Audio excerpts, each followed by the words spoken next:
I did do some therapy with the great Dr. Gabor Maté, and I didn't really buy it because he said, you suffer from a generational trauma. And I said, I don't believe it. What? He said, well, tell me about your mother. And I said, well, my mother, she's Filipino. She raised in the Philippines, and she'd never met her father until she was 20 by accident. She survived. Half her family were killed during the war. And he said, how did that manifest itself for her? And I said, well, she had stomach problems her whole life because she starved. And he said, and you don't think that affected you? And I said, I don't think so because I didn't experience that. So for me, it was like, I didn't. He said, well, let me ask you a question.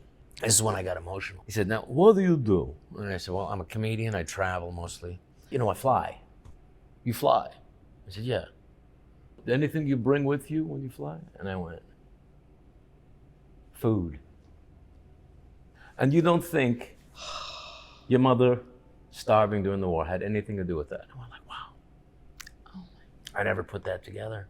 So there's so much that we carry with us that we don't necessarily put together.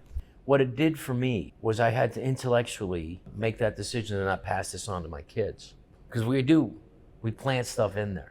They've got stuff, they've got our stuff. Shoot. It's our best stuff and it's our worst stuff. I think that's true what they say. Our kids get our best and they get our worst.